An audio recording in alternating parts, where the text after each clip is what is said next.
AC Motors, which distributes brands like Isuzu, Honda, Kia, Maxus, and Volkswagen, aims to have a 10% market share by the year 2025. And that's a pretty ambitious goal considering the number of new players there are out there and the recent climate of the automotive industry. But I really think they mean business because this year alone they plan on releasing 6 new models. And we already saw the release of the Maxus D60, a 7-seater compact crossover with the price tag of a subcompact. So what else does AC Motors have up their sleeve to help them achieve such a bold target? Well, allow me to introduce the refreshed Volkswagen Santana.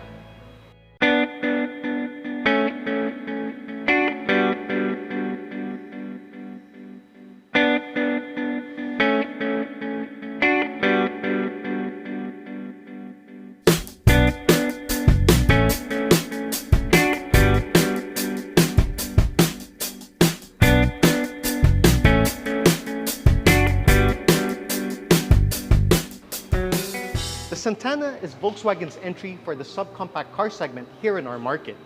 And when you think about subcompacts or B-segment cars, you usually think about something affordable that's merely meant to get you from point A to point B. But with the recent influx of crossovers available at this price point, sedans like this need to be able to offer something more in order to cope with the world's fascination for anything with higher ground clearance. Starting with the exterior of the Santana, you'll see that there's no desperate attempt here to try to get your attention. Styling is still very conservative. In fact, this wouldn't look out of place or stick out in a showroom from 2010.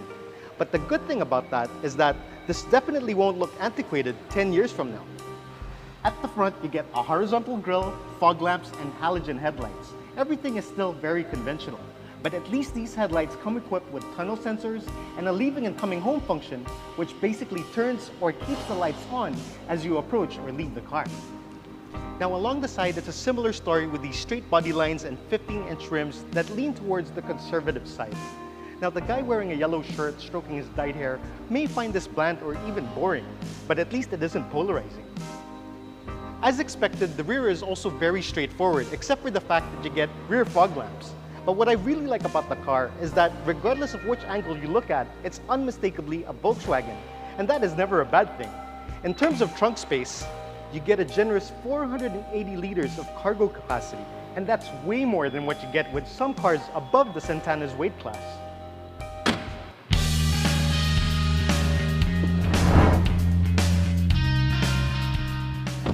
Right off the bat, I can tell you that the simplicity in design is carried over into the cabin, which goes to show that you don't have to reinvent the wheel to come up with a pleasant looking interior. The best part about this is you don't have to be an expert in quantum physics to figure out how everything works or where everything is. Now this may not have the most extravagant cabin nor the latest features, even for its class. I mean, you still have to use this primitive device to turn the ignition on or start the engine. And if it gets too hot or too cold in here, you're gonna have to adjust the thermostat all by yourself. But despite that, it does not feel low rent in here, and that probably has something to do with the fact that this car has a sunroof.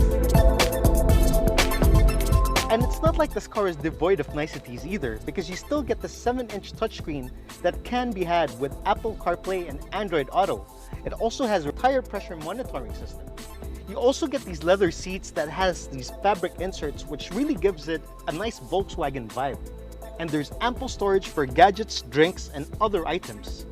And while there are hard plastics here and there, all touch points are extremely soft. Take this armrest for instance. And despite this car being quite small, space is still pretty adequate, even for the rear seat passengers. And there aren't much toys back there. You don't get an armrest or rear air vents, but the seats are also extremely comfortable. So both the exterior and interior of the Santana may not go against the grain because of its conventional or conservative design. But this will always manage to stand out because it's a Volkswagen. Let's face it, we don't see too many of these cars on our roads. But is there anything that'll set it apart when you're behind the wheel driving it? Well, let's find out.